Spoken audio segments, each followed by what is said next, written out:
6 steps to dealing with phone spam. Hi everyone, Leo Notenboom here for askleo.com. I got this question a little while ago from someone who was receiving unwanted calls on their mobile device. To be honest, I get unwanted calls all the time. I also get unwanted texts. And as we enter now what is going to be a very busy, contentious political season in the United States, I have some ideas on how to deal with some of these calls. Not necessarily all of them, but some of them. As annoying as they are, there are a few things you can do. Now, whenever I talk about phone spam, one of the comments that I get almost immediately is the do not call list or the do not call registry here in the United States.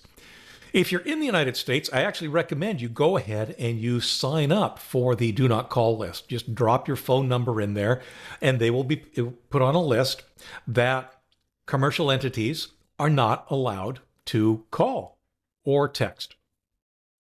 Here's the problem with the do not call list.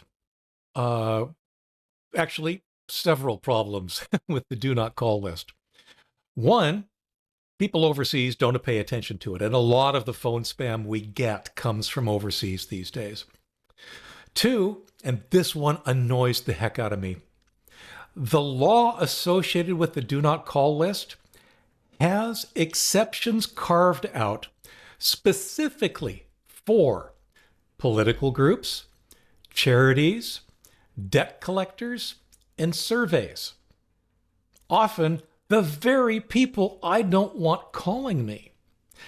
So we need to turn to other mechanisms. Step one, don't answer. If you get a call that is from a number you don't recognize, don't answer it. I say that because I've been doing it for a very, very long time, and it has solved so much of this problem for me. Yep, the phone still rings. Which is unfortunate. It would be nice if I didn't have that distraction going on. But I've trained myself to look at caller ID, see if it's somebody I expect a call from or somebody I know, and if it's not, I go back to whatever it is I was doing. My theory, or my philosophy, is that if it's important to them, they will leave voicemail. You'd be surprised at how many don't. If it's important to me, I'll call them back. Not surprisingly, not very many of these unsolicited calls from people I don't know are important enough to me for me to call them back. But again, it's one way of not solving the problem, but avoiding it in what seems to be, for us at least, a very reasonable way. I have to include step 1A for text messaging. If you get a text message from someone you don't know that looks like it's a text message intended for someone else, do not respond. It's the weirdest thing, and apparently it's successful enough, but what's really happening is that they are trying to scam you. It's a bit of a time-consuming scam on their part, but it must work. What happens is you'll tell them you're not who they thought they were, and they'll say, okay, sorry, how you doing? They'll basically try to establish a conversation with you that eventually will grow to a part where you feel like you have a relationship with them. I know, it sounds unlikely, but apparently it's happening enough that this approach to text spam is working. So if you get a text spam from somebody you don't recognize, and it's like you dropped into the middle of a conversation, don't answer it. Don't respond. Step 2, mark as spam. If your phone provider offers this functionality, and I believe most of the mobile providers at least do, you have the opportunity to say, this call is spam, or this text is spam. Much like email spam, cell phone providers or mobile providers use that information to essentially build a database of questionable phone numbers. It's not 100%, because, again, like blocking email, which I don't recommend is worth the effort, the folks that are truly spamming the system are using different numbers all the time.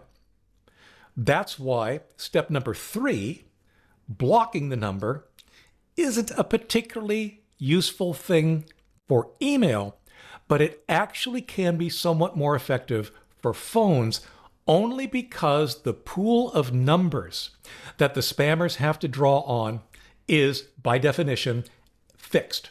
So they basically don't have as many alternatives to turn to. So the bottom line here is that mark it as spam. That's step 2. Step 3, consider blocking.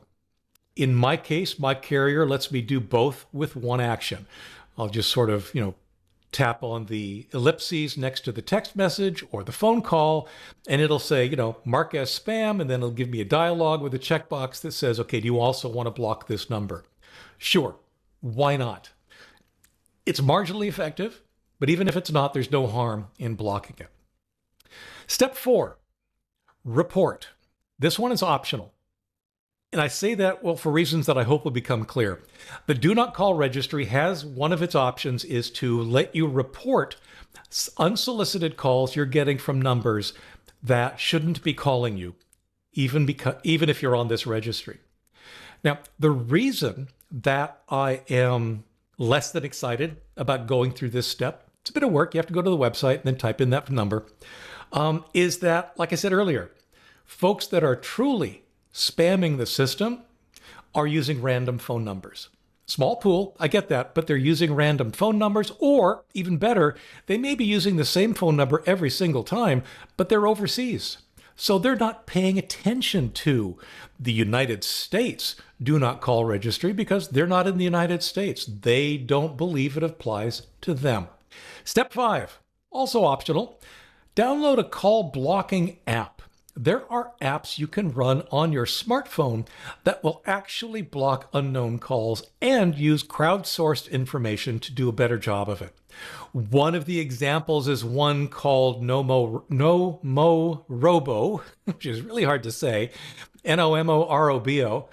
But there are others, popular services like that. The downside, they're not free. But if you really are having a problem, it might be worth the investment to get somewhat better blocking of these incoming spam calls. And then step number 6, be careful with your number. Be careful who you give your number to. I realize this isn't always practical, because sometimes you have to give your number to somebody, be it a business or some other contact. They'll have your number. But try and be a little bit, reluctant to give out the number. Because every time you give out the number, there's the possibility that it will make its hands into the hands of someone who will then start calling you, spamming you, texting you, whatever. So hopefully this gives you an idea of the things you can do. If nothing else, get yourself on the Do Not Call registry. There's no harm in doing so. And it does, I believe, cut down on the number of calls. But then the next most important thing I would recommend is simply get yourself used to the idea of not answering the phone. For updates, for comments, for links related to this topic and more, visit askleo.com/168811. I'm Leo Notenboom, and this is askleo.com. Thanks for watching.